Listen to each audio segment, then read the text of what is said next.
En octubre de 1944 tenía tanta hambre que me comía hasta los bulbos de los tulipanes.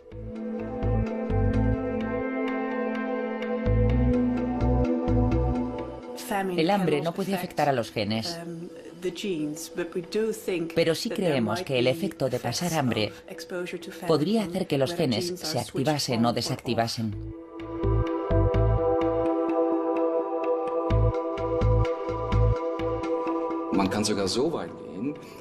Creo que se puede afirmar que la dieta y la actividad enzimática influyen enormemente en la activación o desactivación de los genes.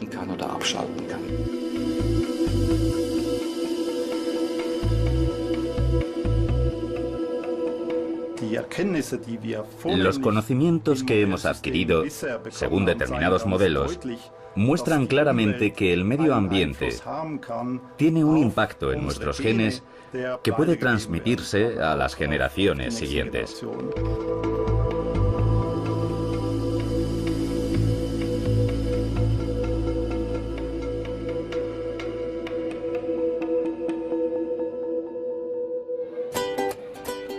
Todo el mundo sabe que la comida y la bebida son necesarias para la mente y el cuerpo, pero la mayoría de nosotros no sabemos en qué medida afectan a nuestra apariencia y a nuestro comportamiento. La comida no solo nos sacia, sino que afecta a nuestros genes. Esta ciencia relativamente nueva se llama epigenética, que significa además de la genética, y estudia cómo funciona todo esto.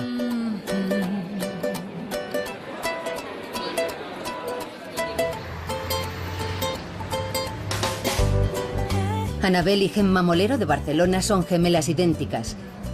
Tienen exactamente los mismos genes, por eso son ideales para averiguar los cambios que los humanos experimentan durante su vida en función de sus hábitos.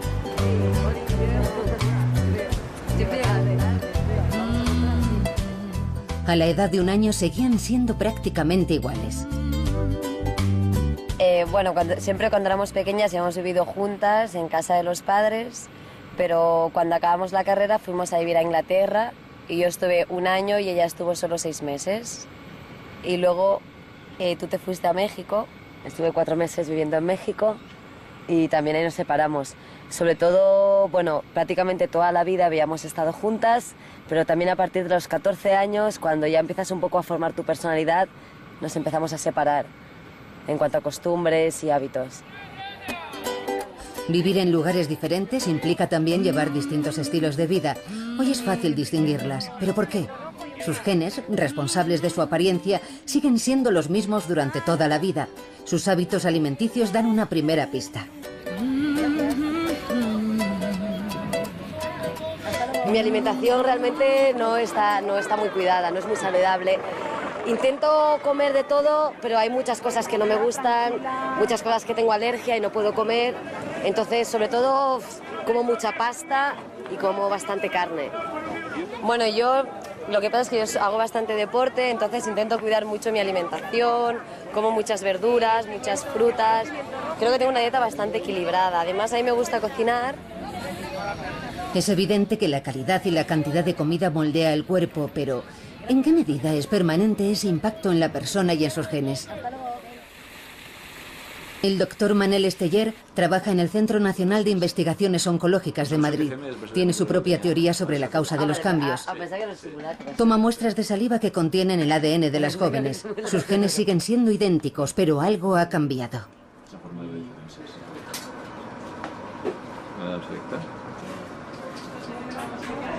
Con esto os tomaremos las huellas y sabremos si sois hermanas o no.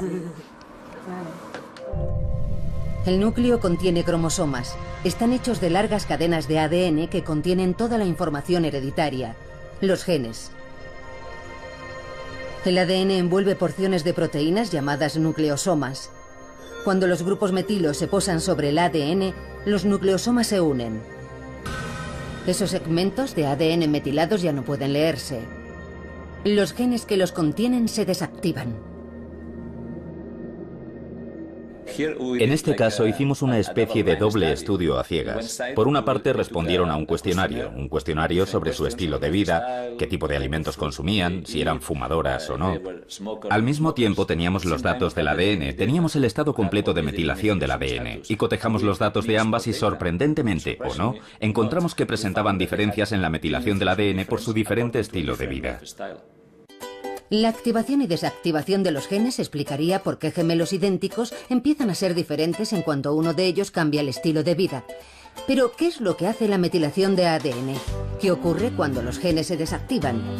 Steyer ha examinado a cientos de gemelos en busca de respuestas. Uno de los casos más sorprendentes fue el de un par de hermanos gemelos que llevaban vidas muy diferentes. Uno padecía varias enfermedades y vivía en una gran ciudad, y el otro en un pueblo pequeño y estaba sano. Y para la epigenética eran como personas distintas, como si ya no fueran gemelos desde un punto de vista epigenético, aunque la genética era la misma. Y ese fue uno de los casos más extremos que hemos estudiado.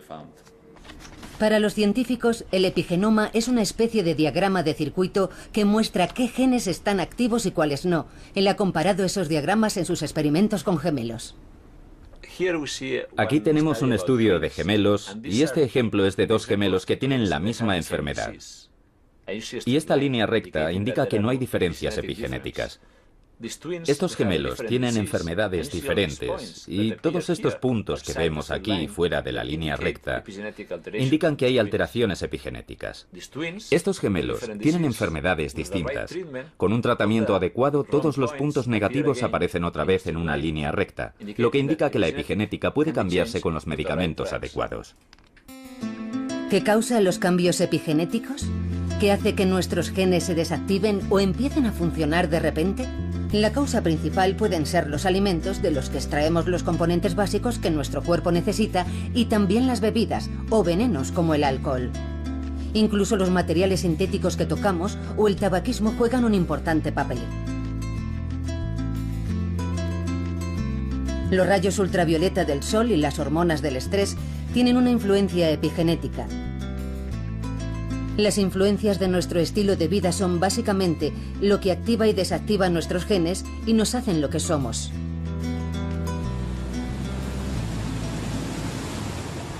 El papel crucial de la alimentación en todo esto está siendo investigado actualmente en Ámsterdam, Holanda, a través de uno de los capítulos más negros de la historia de la ciudad.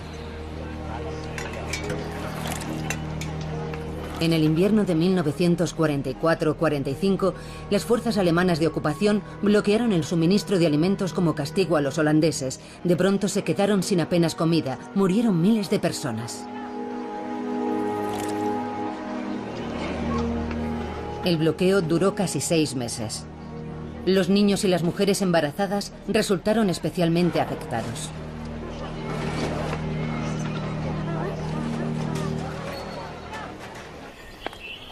La doctora Tessa Roseboom está examinando a las mujeres que estaban embarazadas en aquella época.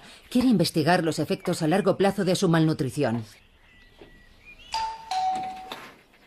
Lois Joes es una de ellas. Cuando la jovial anciana de 87 años sirve hoy la comida, es difícil imaginar qué era para ella esperar horas y horas para comer cuando estaba embarazada, hasta que empieza a relatarnos cómo fue el parto.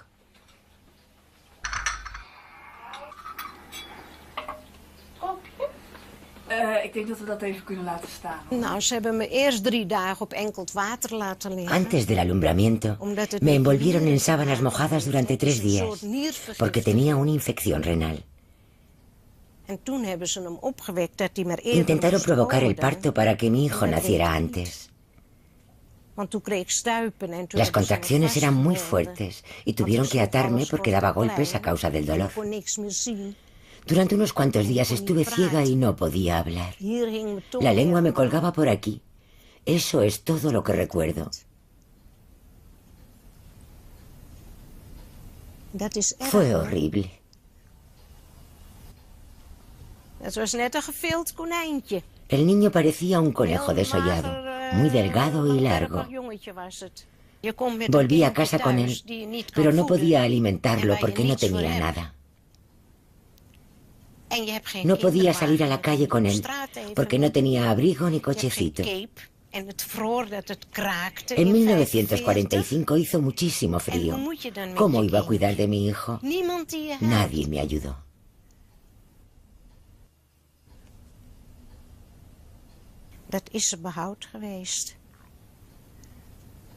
Es terrible tener que desprenderte de tu propio hijo.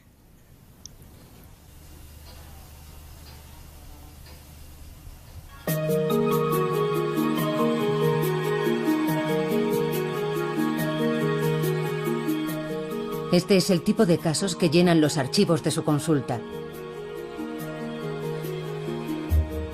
Las llamadas telefónicas y los meses que ha pasado revisando documentos le han dado la oportunidad de realizar un estudio único.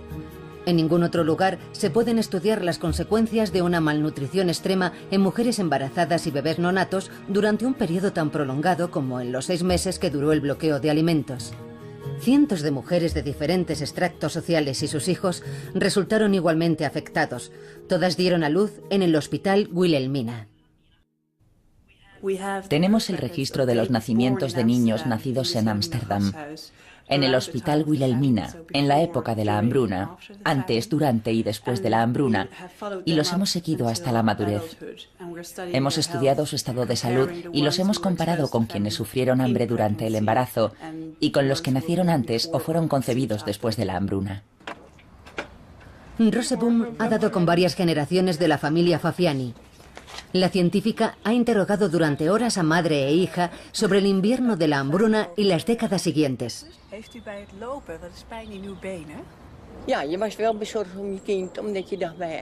Sí, yo estaba muy preocupada por mi hija.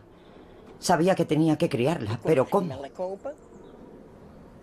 No podía comprar leche. Y eso es importante para una criatura. Solo podía darle el pecho, pero no tenía suficiente leche. Fue terrible. Poco a poco se va haciendo cada vez más evidente que las privaciones pasadas han tenido consecuencias para su hija. Cuando tenía unos 17 años, me encontraron cálculos en un riñón. Me subió la presión arterial y aumentó mi nivel de colesterol.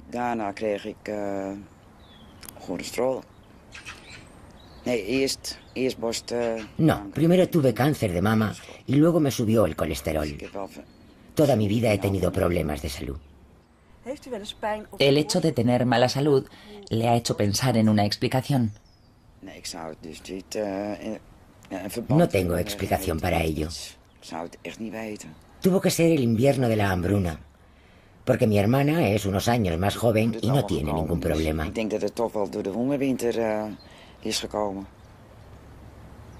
Ni mi hermano tampoco.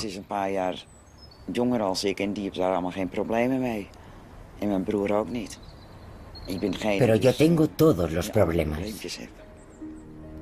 Evidentemente, algo en el demacrado cuerpo de las criaturas guardó información acerca de la mala alimentación para el resto de su vida.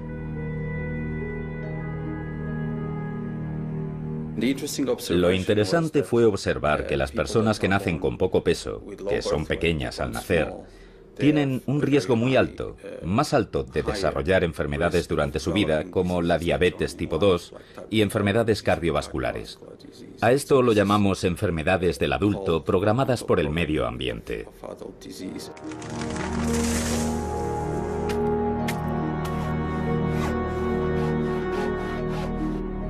Una hambruna, por extrema que sea, no puede cambiar nuestro ADN, pero la malnutrición ha activado y desactivado de forma permanente los genes de los niños de la generación de la posguerra.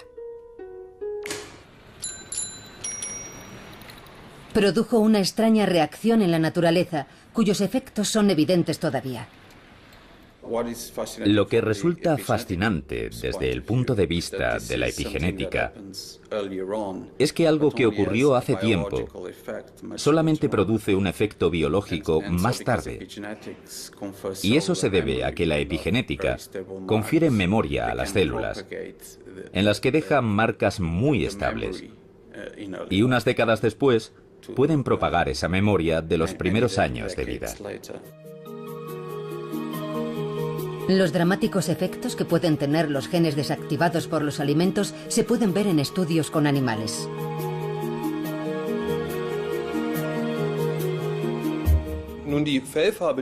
Estos animales son genéticamente idénticos,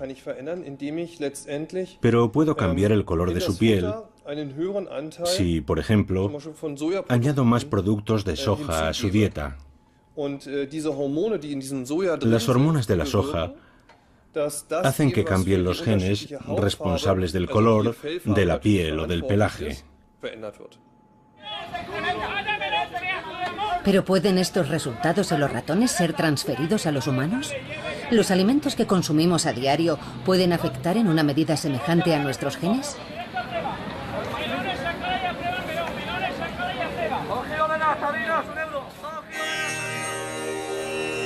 Un grupo étnico de la India meridional que no come ningún producto animal a causa de sus convicciones religiosas nos da una pista. Tanto los adultos como los niños suelen gozar de perfecta salud a pesar de una higiene inadecuada. Según los modelos occidentales, su dieta parece proporcionarles todo lo que necesitan. Algunas de estas familias emigraron a Europa y continuaron comiendo de la misma forma que en su país, pero muchos de ellos se enfermaron enseguida. La causa fue que las verduras, meticulosamente lavadas, no contienen la bacteria que suministra a los vegetarianos de la India la vitamina B12, importantísima epigenéticamente.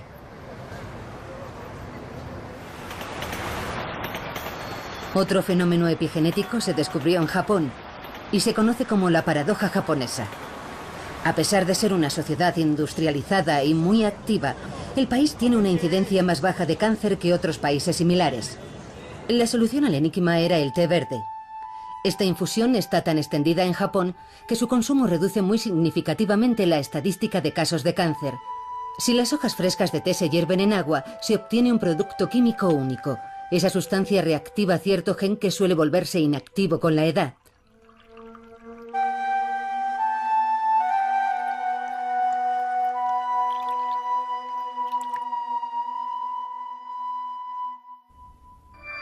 El té verde elimina los grupos metilo de los genes desactivados y simplemente los activa de nuevo.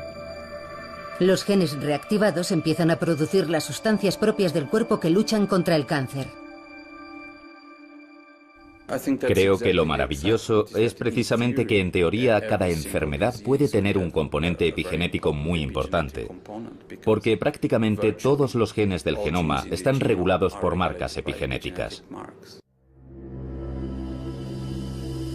¿Los marcadores epigenéticos y los cambios genéticos son también responsables de las enfermedades mentales? Nuevas investigaciones sugieren que las causas de la esquizofrenia, que siguen siendo inciertas, pueden ser de naturaleza epigenética. Nuevamente, fue una hambruna lo que dio alguna idea. La pista condujo hasta China. A finales de los años 50, Mao Zedong decretó que todos los hombres y mujeres tenían que trabajar en la producción de acero. Nadie cultivaba los campos. El trigo estuvo pudriéndose durante 3 años. En su desesperación, la gente empezó a comer la corteza de los árboles. 15 millones de personas murieron y la incidencia de esquizofrenia en China se duplicó en las siguientes generaciones.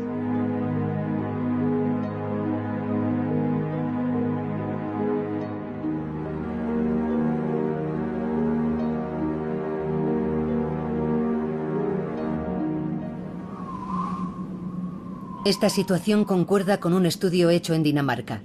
Los niños nacidos durante los meses de verano sufren esquizofrenia con mucha menos frecuencia que los nacidos en invierno, porque la calidad de la comida es peor en invierno.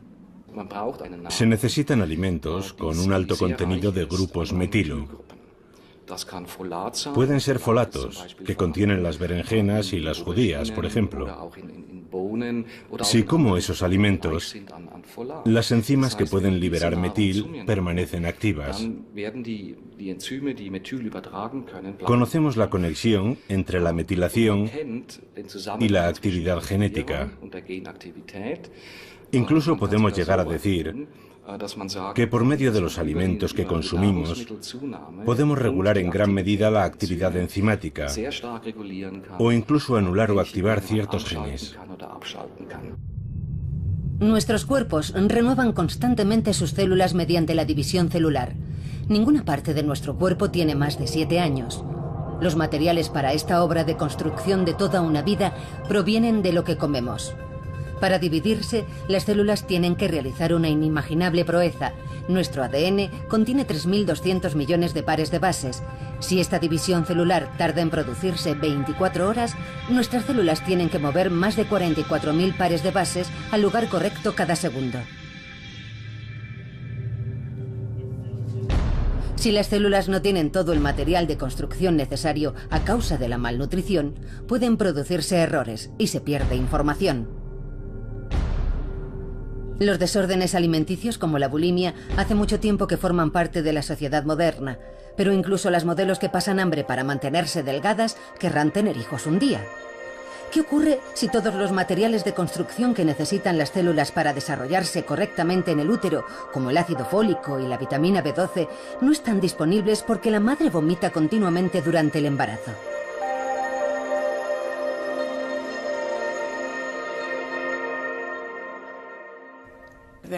Muchas mujeres vomitan al principio del embarazo y siempre hemos pensado que no era un problema importante porque desaparece a las pocas semanas o meses. Y el bebé suele ser visto como un parásito que obtiene todo aquello que necesita.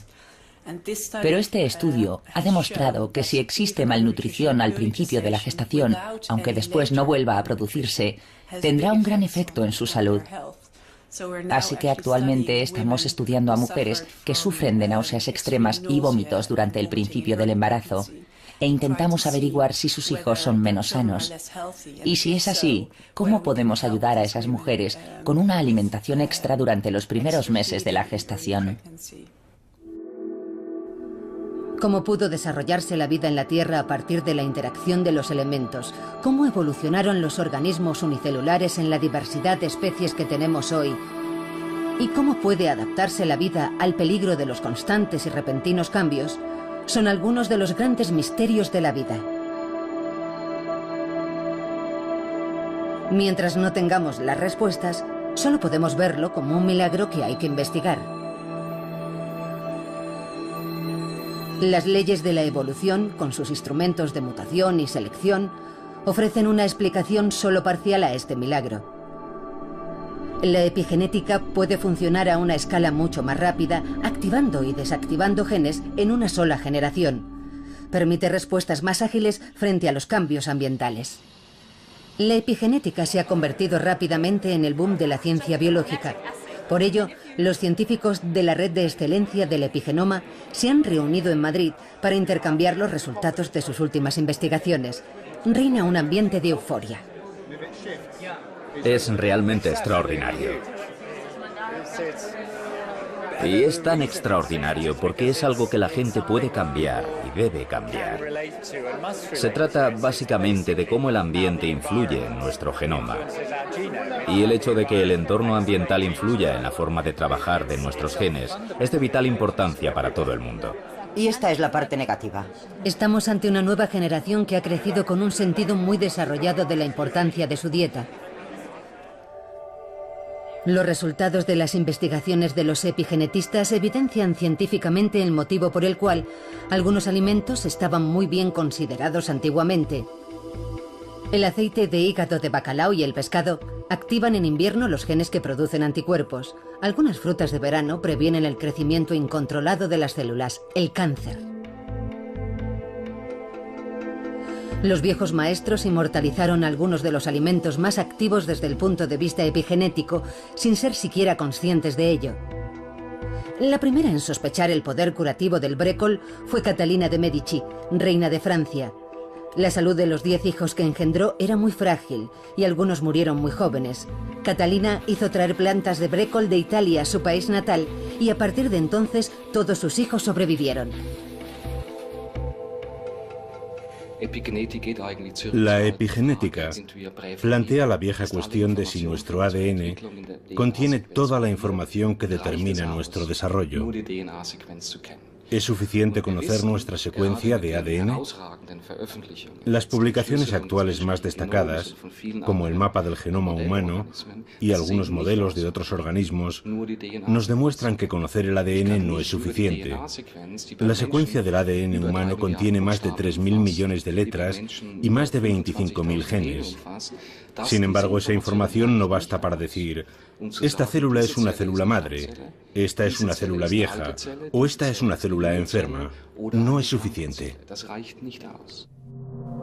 Mediante la activación y desactivación de los genes, los cromosomas pueden presentar diferentes combinaciones de genes activos. Eso significa que existe un segundo nivel de información, nuestro epigenoma, una estratagema bioquímica que consigue cosas increíbles con nuestro compacto ADN.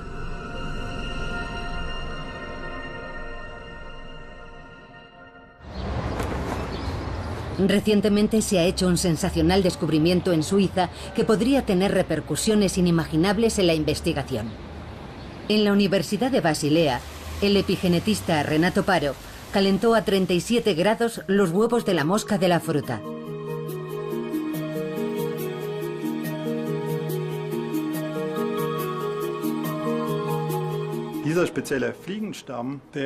Estas moscas cambian el color de sus ojos de blanco a rojo cuando aumenta la temperatura.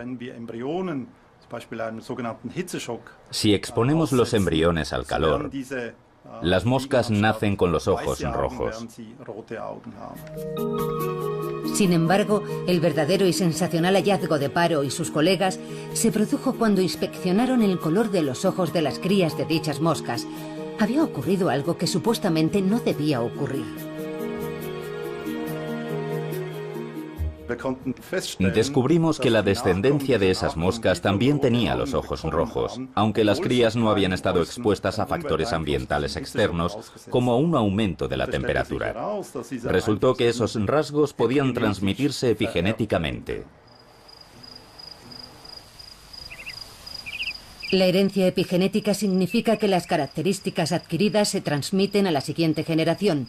Esta afirmación fue ignorada durante mucho tiempo, pero ahora se ha probado en las plantas.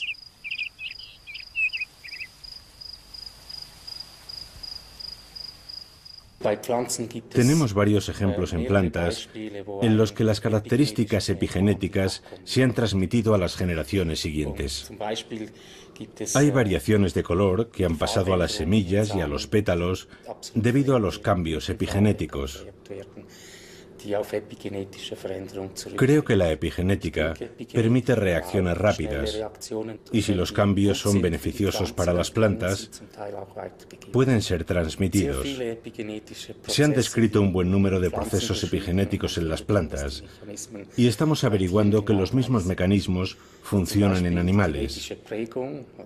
La impronta genómica fue descrita en plantas a principios de la década de 1970. Y 10 años después fue hallada en ratones. Las características adquiridas pueden, por lo tanto, transmitirse, una afirmación que fue considerada un disparate durante mucho tiempo. ¿Funciona también en los seres humanos? Creo que hay pruebas fehacientes de que existe la herencia epigenética, especialmente en respuesta a las señales ambientales. Los resultados del estudio de la doctora holandesa Tessa Rosseboom sobre el invierno de la hambruna en Holanda confirman la herencia epigenética.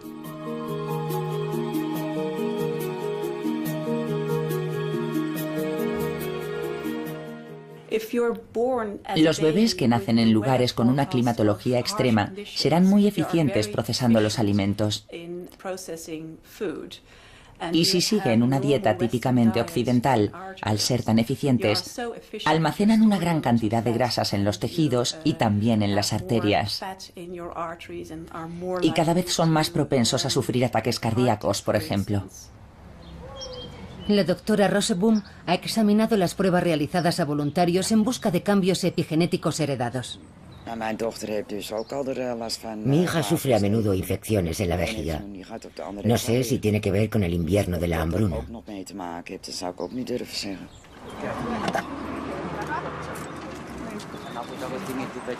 La doctora quiere comprobarlo por sí misma. Quiere conocer a la hija que trabaja en un jardín de infancia cercano. Hola. A primera vista, es una persona saludable. Al ser preguntada por la científica, habla de otros trastornos además de los problemas de vejiga. Me gusta montar a caballo, pero este año me ha salido un sarpullido.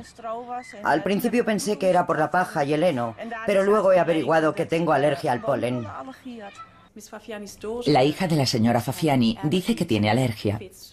Y eso concuerda perfectamente con nuestros resultados hallados en los niños que se vieron expuestos a la hambruna mientras se encontraban en el útero de sus madres. Por lo general padecen más enfermedades y tienen una salud más precaria. Y concretamente suelen padecer a menudo alergias, exactamente como ella nos ha dicho. Eso significaría que pasamos no solo nuestros genes de generación en generación, sino también nuestra información epigenética. Un dato inquietante en algunos casos.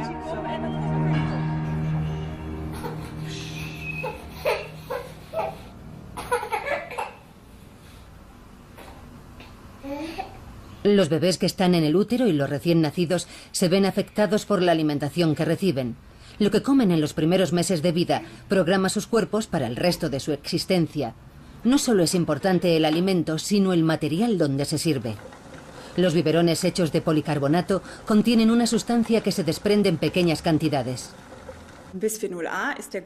El bisfenol A es un material fundamental que se utiliza en la elaboración de plásticos y revestimientos para productos en los que se busca una larga duración, resistencia al calor y seguridad. Como por ejemplo cascos para ciclistas, gafas de protección, CDs, DVDs, parabrisas, teléfonos móviles y menaje para el hogar. También se encuentra en los biberones y cuando se calientan, las moléculas de plástico que se desprenden las consume el niño junto con la leche. El bisfenol A no es tóxico, pero no es totalmente inocuo.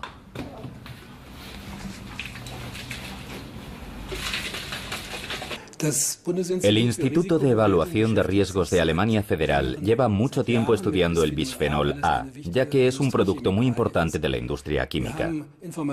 Sabemos que esta sustancia no es tóxica ni cancerígena, pero es capaz de producir efectos similares a los de las hormonas.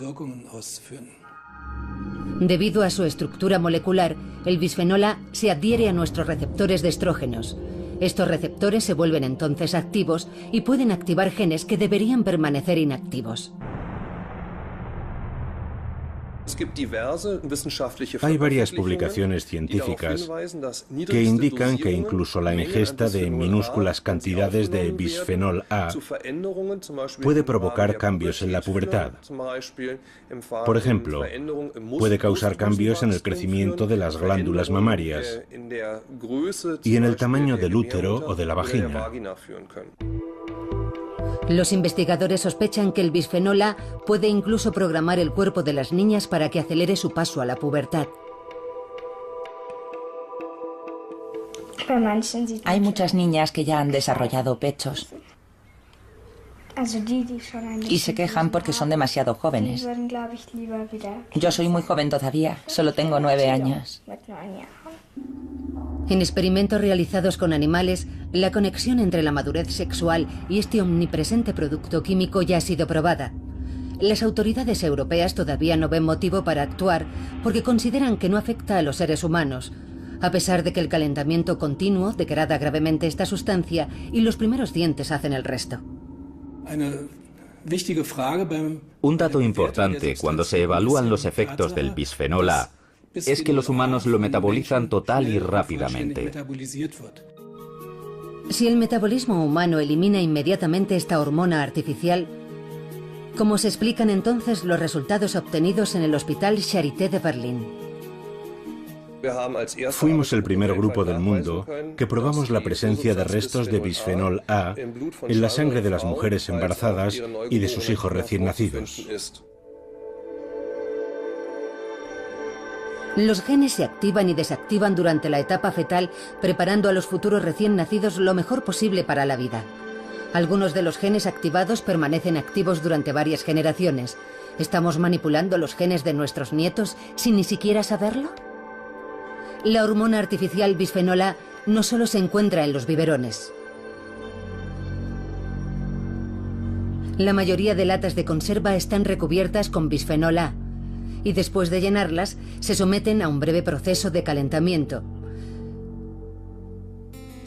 Según los investigadores, la tendencia a la obesidad también puede ser debida a esta sustancia, ya que en experimentos con animales ha quedado demostrado que tiene consecuencias en las ratas.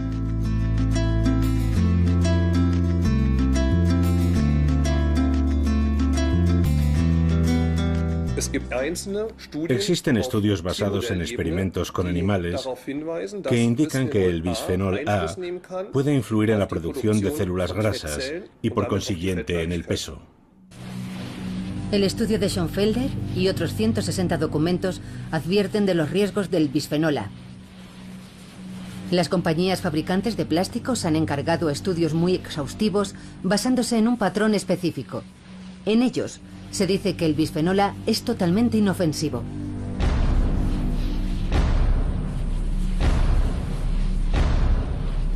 Todos los estudios realizados utilizando este patrón demuestran sin lugar a dudas que esta sustancia es totalmente inocua. No hay motivos para cuestionar el uso del bisfenol A en sus actuales aplicaciones. Los productos son buenos y seguros. Otros países no creen que este material sea tan inofensivo. Canadá ha publicado un informe que dice que los plásticos que contienen bisfenol A deberían ser eliminados de las áreas en las que puedan afectar a mujeres embarazadas y a recién nacidos. Yo comparto esa decisión. Los padres que no quieren correr riesgos ya utilizan productos plásticos libres de bisfenol A o biberones de vidrio, particularmente en Estados Unidos y en Japón. Todo lo que debe haber en los biberones de los bebés es leche y no estrógenos sintéticos.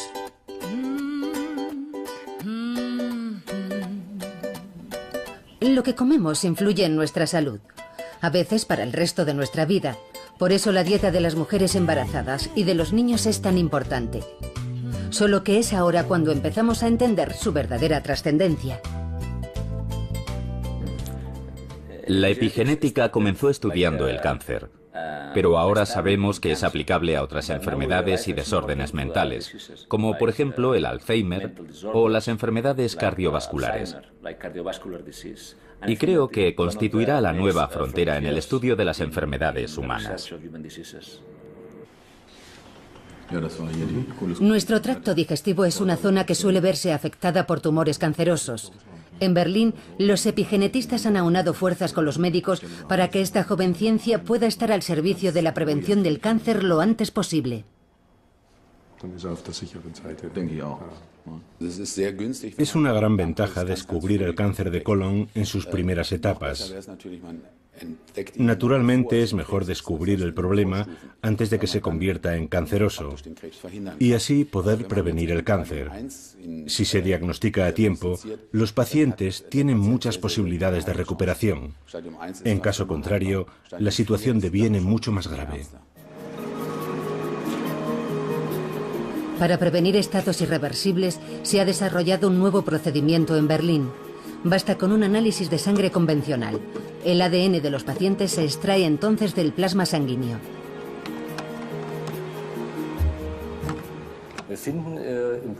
El plasma sanguíneo contiene fragmentos de ADN que proceden del tumor. Las células mueren en el tumor. El ADN se desprende y va a parar al torrente sanguíneo. Cuando analizamos una muestra de sangre, podemos detectar el ADN del tumor, pero solo porque la huella de metilo del ADN en un paciente enfermo es diferente a la huella del ADN que presenta la sangre de un paciente sano. El patrón de metilación en pacientes con cáncer es resultado de los genes que se activan o desactivan en el tumor. Si se encuentran esos patrones, la presencia del cáncer de colon es altamente probable. Aunque este método está en periodo de ensayo, las ventajas de la diagnosis epigenética son evidentes. El cáncer se puede detectar mucho antes que en las exploraciones rutinarias. La medicina epigenética podría tratar enfermedades incluso antes de que éstas se manifiesten.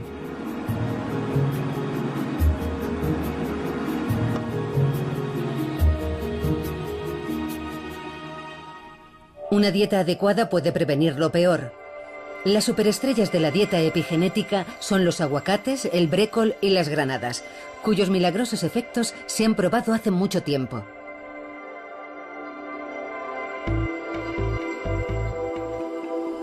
La lechuga, los cereales y las verduras de hoja verde son fuentes importantes de ácido fólico, una sustancia que juega un papel crucial en la metilación de los genes. Nuestros genes también agradecen alimentos del libro de cocina de las abuelas, como las judías y el hígado. El mejor consejo es una dieta equilibrada, porque alimentamos también a las futuras generaciones.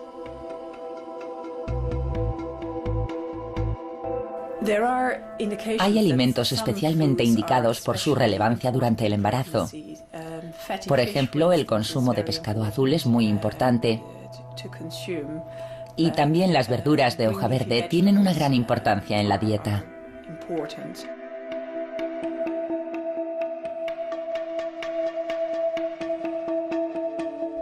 No podemos culpar totalmente a nuestros genes de nuestro comportamiento o de nuestras enfermedades. Nosotros también tenemos cierta responsabilidad. Podemos cambiar cómo se manifiestan esos genes gracias a la epigenética. Y eso está relacionado con nuestra conducta y la forma en que nos exponemos a los diferentes carcinógenos o a las diferentes sustancias ambientales.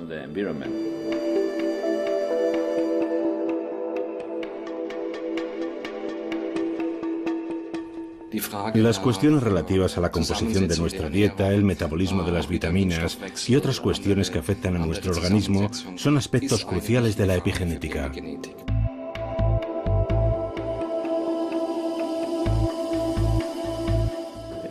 En el futuro seremos capaces de entender bien su funcionamiento. Y sabiendo cómo funciona, podremos prevenir muchas enfermedades. Los pacientes con cáncer podrían beneficiarse especialmente de la eficacia de la medicación epigenética. Al ser los cambios epigenéticos menos inmutables que los genéticos, gracias a la epigenética, podremos encontrar sustancias que nos permitan revertir nuevamente esos cambios epigenéticos. El viejo dicho "somos lo que comemos" ha resultado ser cierto. Activamos y desactivamos nuestros genes en función de nuestra dieta. Mediante los alimentos controlamos nuestra apariencia, nuestra conducta y nuestra salud, a veces para toda nuestra vida, e incluso la de las futuras generaciones.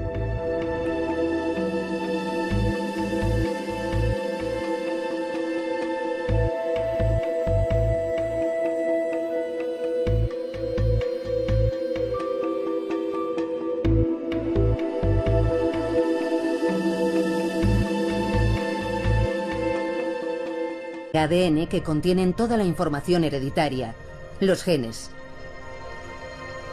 El ADN envuelve porciones de proteínas llamadas nucleosomas. Cuando los grupos metilos se posan sobre el ADN, los nucleosomas se unen. Esos segmentos de ADN metilados ya no pueden leerse. Los genes que los contienen se desactivan. En este caso hicimos una especie de doble estudio a ciegas. Por una parte respondieron a un cuestionario sobre su estilo de vida, qué tipo de alimentos consumían, si eran fumadoras o no. Al mismo tiempo teníamos los datos del ADN, teníamos el estado completo de metilación del ADN y cotejamos los datos de ambas y sorprendentemente, o no, encontramos que presentaban diferencias en la metilación del ADN por su diferente estilo de vida. La activación y desactivación de los genes explicaría por qué gemelos idénticos empiezan a ser diferentes en cuanto uno de ellos cambia el estilo de vida. Pero, ¿qué es lo que hace la metilación de ADN? ¿Qué ocurre cuando los genes se desactivan? Steyer ha examinado a cientos de gemelos en busca de respuestas. Uno de los casos más sorprendentes fue el de un par de hermanos gemelos que llevaban vidas muy diferentes. Uno padecía varias enfermedades y vivía en una gran ciudad, y el otro en un pueblo pequeño y estaba sano.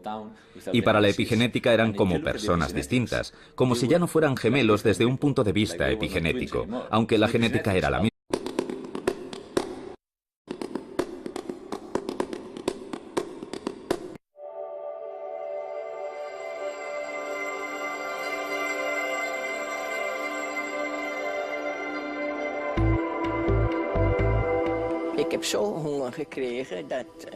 En octubre de 1944 tenía tanta hambre que me comía hasta los bulbos de los tulipanes.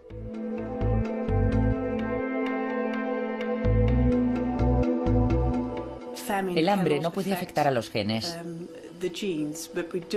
pero sí creemos que el efecto de pasar hambre podría hacer que los genes se activasen o desactivasen.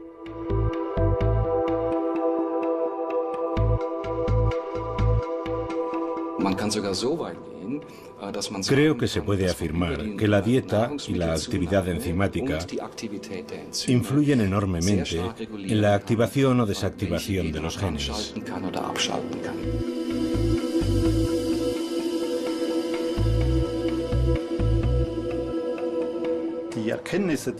Los conocimientos que hemos adquirido, según determinados modelos, muestran claramente que el medio ambiente tiene un impacto en nuestros genes que puede transmitirse a las generaciones siguientes.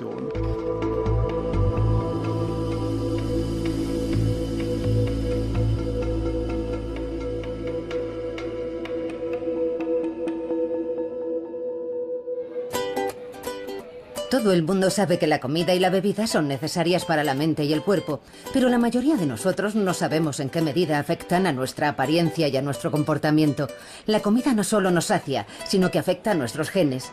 Esta ciencia relativamente nueva se llama epigenética, que significa además de la genética, y estudia cómo funciona todo esto.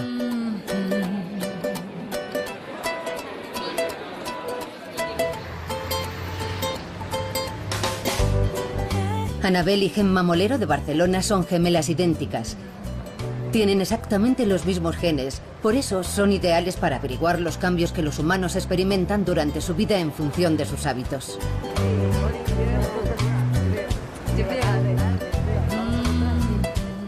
A la edad de 1 año seguían siendo prácticamente iguales. Bueno, siempre cuando éramos pequeñas ya hemos vivido juntas en casa de los padres. Pero cuando acabamos la carrera fuimos a vivir a Inglaterra y yo estuve 1 año y ella estuvo solo 6 meses. Y luego tú te fuiste a México, estuve 4 meses viviendo en México y también ahí nos separamos. Sobre todo, bueno, prácticamente toda la vida habíamos estado juntas, pero también a partir de los 14 años, cuando ya empiezas un poco a formar tu personalidad, nos empezamos a separar en cuanto a costumbres. Y ese fue uno de los casos más extremos que hemos estudiado. Para los científicos, el epigenoma es una especie de diagrama de circuito que muestra qué genes están activos y cuáles no. Él ha comparado esos diagramas en sus experimentos con gemelos. Aquí tenemos un estudio de gemelos y este ejemplo es de 2 gemelos que tienen la misma enfermedad. Y esta línea recta indica que no hay diferencias epigenéticas. Estos gemelos tienen enfermedades diferentes y todos estos puntos que vemos aquí fuera de la línea recta indican que hay alteraciones epigenéticas. Estos gemelos tienen enfermedades distintas. Con un tratamiento adecuado, todos los puntos negativos aparecen otra vez en una línea recta, lo que indica que la epigenética puede cambiarse con los medicamentos adecuados. ¿Qué causa los cambios epigenéticos? ¿Qué hace que nuestros genes se desactiven o empiecen a funcionar de repente? La causa principal pueden ser los alimentos de los que extraemos los componentes básicos que nuestro cuerpo necesita y también las bebidas o venenos como el alcohol. Incluso los materiales sintéticos que tocamos o el tabaquismo juegan un importante papel. Los rayos ultravioleta del sol y las hormonas del estrés tienen una influencia epigenética. Las influencias de nuestro estilo de vida son básicamente lo que activa y desactiva nuestros genes y nos hacen lo que somos. Y hábitos. Vivir en lugares diferentes implica también llevar distintos estilos de vida. Hoy es fácil distinguirlas, ¿pero por qué? Sus genes, responsables de su apariencia, siguen siendo los mismos durante toda la vida. Sus hábitos alimenticios dan una primera pista. Mi alimentación realmente no está muy cuidada, no es muy saludable. Intento comer de todo, pero hay muchas cosas que no me gustan, muchas cosas que tengo alergia y no puedo comer. Entonces, sobre todo, como mucha pasta y como bastante carne. Bueno, yo Lo que pasa es que yo hago bastante deporte, entonces intento cuidar mucho mi alimentación, como muchas verduras, muchas frutas. Creo que tengo una dieta bastante equilibrada. Además, a mí me gusta cocinar. Es evidente que la calidad y la cantidad de comida moldea el cuerpo, pero ¿en qué medida es permanente ese impacto en la persona y en sus genes? El doctor Manel Esteller trabaja en el Centro Nacional de Investigaciones Oncológicas de Madrid. Tiene su propia teoría sobre la causa de los cambios. Toma muestras de saliva que contienen el ADN de las jóvenes. Sus genes siguen siendo idénticos, pero algo ha cambiado.